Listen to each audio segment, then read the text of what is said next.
Hey guys, I hope you've been enjoying Xenoblade 3 because I certainly have.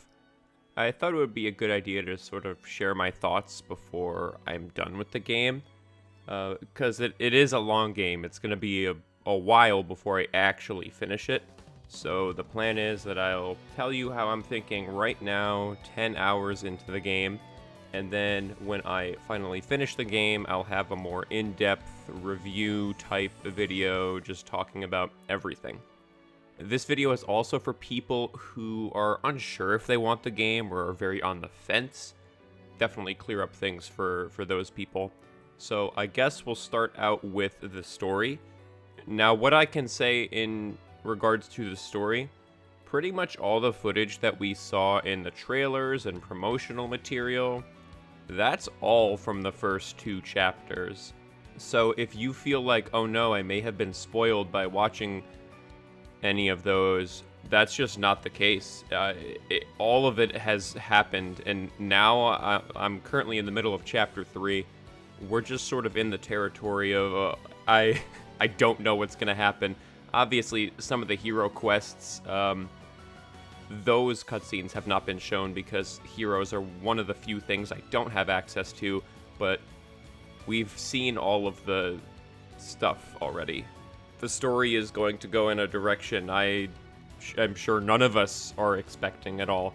In terms of how I feel about the story, it's a lot more serious of an approach than I think even Xenoblade 1 took. Xenoblade 2 was a lot more lighthearted for the beginning of the game. The first couple chapters were a lot more lighthearted than 1 and even X, I would say. But 3 is like just constant. It's like a constant downer. You know, these child soldiers, they were raised to fight and kill, and that's it. And they don't know basic concepts. They just don't understand. Like, when they change out of their military uniforms, they're like, oh, yo, what are these? What? It looks super weird. Who wears clothing like this? This is not armor. And it's just so sad because this is, like, all they've known is fighting. And I think that the writers have really leaned into that and have developed some very interesting character interactions and just an interesting world of people who literally know nothing other than fighting. Yeah, without spoiling too much that happens that we haven't seen in the trailers, I will say that there are tons of moments in this game that, you know, it feels like your classic Xenoblade moments, like end of chapter 3 in Xenoblade 2. Like, you get that same feeling, or end of chapter 2 in Xenoblade 1. The writing is definitely on par. I like it a lot. So, moving on to the characters, I think it's a huge benefit that all of them are introduced at once. They're not introduced, I guess, at the same exact point in time. You do play as the KOS characters for like half a chapter, or more like most of chapter 1, but then towards the end of chapter 1, you gain access to the Agnes party members, so there is a little bit more of an imbalance at the beginning of the game towards the KOS characters, but honestly, you know, when you compare it to an 80-hour plus game, it'll even out. You're gonna be familiar with everybody. Everybody has some really interesting dynamic with each other member in the party. Their interactions are awesome. And as characters, each one of them individually, I don't dislike any of them. I think they're all fantastic characters. Obviously, you all know I love Uni. I think she is hilarious. She is very cute. Noah is a super, super good protagonist. I would say if you really like Shulk, if he is one of your favorite characters, Noah definitely has a similar personality to Shulk. He's very introspective. He's very smart. Not to say that Rex isn't introspective or smart. It's just, I don't know. If you play the game and, you know, you're far enough, I think you would agree that both Noah and Shulk sort of fill a similar character archetype. I think Mio shows a lot of potential as an incredible character as well. Just say across the board, they're all fantastic. Moving on to the combat, I think the combat is extremely slick. I think it'll probably be the best battle system that the series has had if it continues to be fun and engaging, which, yeah, I'm like pretty sure it will. You just have so many options at your disposal in battle. It always feels like there's several different solutions to a problem, and I really, really like that. I'm constantly trying out different things, and different things are constantly working, so I really appreciate the variety and strategies you can employ. You just have so many arts at your disposal now. Not only do you have 7 arts on a character, but you can also switch to other characters in battle, use their arts. They also have fusion arts. They can also turn into Ouroboros, and they have their own arts. There's just so much to do, and it feels great. I will say that bosses and enemies in general do feel like HP sponges sometimes. There's some times where I'm really dealing damage like crazy. I'll, break, topple, daze, get a really good chain attack going, do the chain attack about as well as you can, and the enemy only took, half their health and damage, which I guess is good because you're not constantly overkilling enemies, but it is a little unsatisfying to deal so much damage and the enemy is still up. And I am playing on normal. I'm not playing on hard difficulty right now. Not to say that the game is too hard on normal, it's just some of the enemies have so much health. Something else I am not a fan of in combat is the AI sort of doesn't really care what buffs are on the field. So if you don't know, you can place down these rings, and they're sort of like buff zones. So a good example is Uni can put down a healing zone. There's like a circle you stand in. It's her talent art. And you heal over time.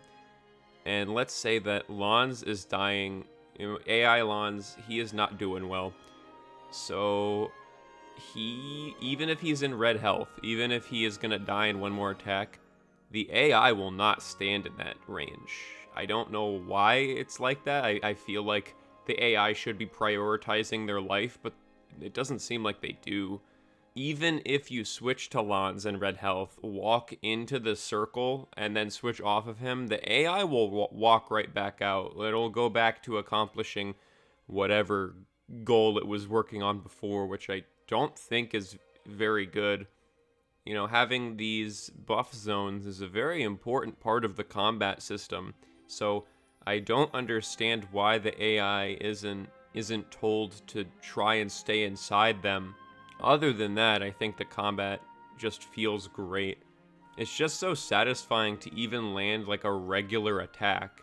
Like probably the most engaging combat system, I think, because there's the dash mechanic. You're dashing all around the enemy, especially when you're playing an attacker. You're trying to position as much as possible.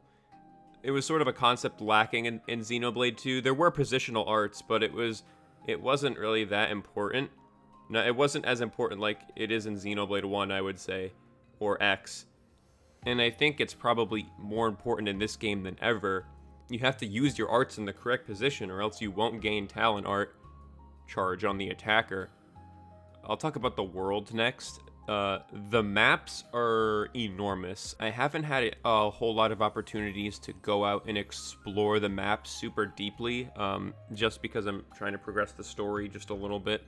And also, there are certain parts of the game where, like previous games, you're unable to be skip traveling and moving around. So, I don't want to really be exploring areas when I can't skip travel, because then I find myself stranded in a place I don't know, and I would rather have skip travel available.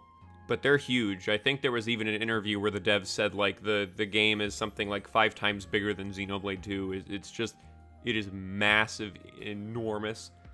It is not open world like X is. The areas don't seamlessly blend into one another. There are loading zones in between each one, but the areas are huge, so you don't need to worry about that.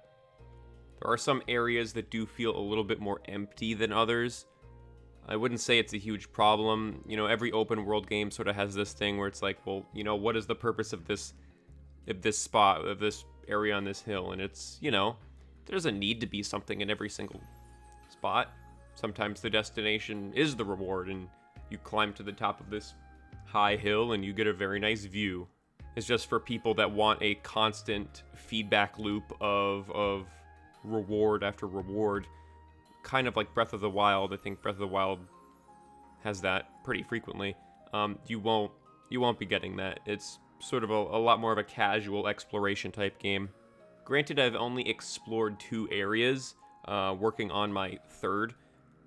I do think that the world design is extremely strong and varied and interesting. So moving on to music, I've heard a lot of people say best soundtrack of the year. That is a common compliment I hear about this game, and I definitely would agree that this soundtrack is incredible. Every single song is a banger. I don't even think I've encountered a song that I don't care for, which is pretty incredible if I'm being honest. So there is a small issue with battle music. When you go into a chain attack, it cancels out whatever music is playing, and it plays the chain attack music, and the chain attack music is really, really good. It's a great song, don't get me wrong, but there's also really good songs that play in the battle that sort of set the tone and the mood, and I want you don't hear them as often, and I want to hear them. But when I activate the chain attack, they go away, and I don't like that. It's sort of a similar problem to the visions in Xenoblade 1, how those will cancel out the battle music. But other than that's the only complaint I have about the music, and that's not even a soundtrack problem. That's just like a game design problem.